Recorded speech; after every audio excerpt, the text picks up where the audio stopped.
ನಮಸ್ತೆ. ನೋಡಿ, ಇವತ್ತು ಇನ್ನೊಂದು ವಿಚಾರ, ಒಂದು ಕಥೆಯ ಮೂಲಕ ಹೇಳ್ತೇನೆ. ಜ್ಞಾನ, ಧನ ಮತ್ತು ವಿಶ್ವಾಸ, ಇವರು ಮೂರೂ ಜನ ಕೂಡ ಬಹಳ ಆಪ್ತ ಮಿತ್ರರಾಗಿದ್ದರು. ಜ್ಞಾನ, ಧನ ಮತ್ತು ವಿಶ್ವಾಸ.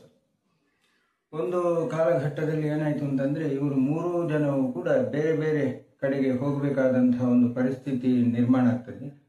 ಆಗ ಮುಂದೆ ನಾವು ಎಲ್ಲಿ ಒಬ್ಬರನ್ನೊಬ್ಬರು ಭೇಟಿ ಮಾಡಬಹುದು ಎನ್ನುವಂತಹ ಒಂದು ಚರ್ಚೆ ಆ ಮೂರು ಜನರ ಒಳಗಡೆ ನಡೀತದೆ.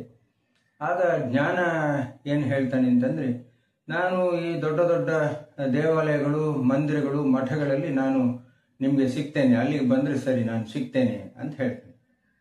ಧನ ಏನು ಹೇಳುತ್ತೆ, ಆಗರ್ಭ ಶ್ರೀಮಂತರ ಬಳಿ ನನ್ನನ್ನು ನೀವು ಕಾಣಬಹುದು ಅಂತ ಹೇಳ್ತಾನೆ. ವಿಶ್ವಾಸ ಏನು ಮಾಡ್ತಾನೆ, ಏನು ಹೇಳೋದಿಲ್ಲ, ಸುಮ್ಮನೆ ಇರ್ತಾನೆ. ಅವನಿಗೆ ನಗು ಬರುತ್ತೆ. ಆದ ಇವರಿಬ್ಬರಿಗೂ ಆಶ್ಚರ್ಯ ಆಗುತ್ತೆ, ಜ್ಞಾನ ಮತ್ತು ಧನ ಇಬ್ಬರಿಗೂ ಕೂಡ. ಏನು ಹೇಳ್ತಾ ಇಲ್ವಲ್ಲ, ನೀನು ಎಲ್ಲಿ ಸಿಗ್ತಿ ಅಂತ ವಿಶ್ವಾಸವನ್ನ ಕೇಳ್ತಾನೆ. ಆಗ ವಿಶ್ವಾಸ ಏನು ಹೇಳುತ್ತೆ ಅಂತಂದ್ರೆ, ಜೊತೆಗಿರುವಷ್ಟು ಹೊತ್ತು ನಾನು ಜೊತೆಗಿದ್ದೇನೆ, ಒಮ್ಮೆ ಬಿಟ್ಟು ಹೋದ್ರೆ ಮತ್ತೆ ನಾನು ಸಿಗುವ ಜಾಗವೇ ಇಲ್ಲ, ನಾನು ಮತ್ತೆ ಸಿಗೋದಿಲ್ಲ ಅಷ್ಟೇ. ಒಮ್ಮೆ ನೀವು ನನ್ನನ್ನು ಕಳ್ಕೊಂಡ್ರಿ ಅಂತಂದ್ರೆ ಆನಂತರ ಮತ್ತೆ ನಾನು ಸಿಗೋದಿಲ್ಲ ಅಂತ ಹೇಳ್ತಾನೆ.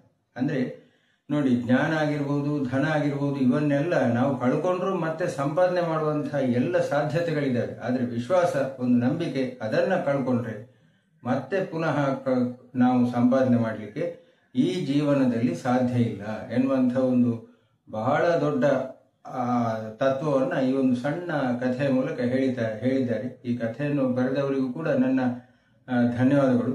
ನಾನು ಕಟೀಲು ಸಿತ್ಲ ರಂಗನಾಥರಾವ್. ವಂದನೆಗಳು ಗೆಳೆಯರೆ.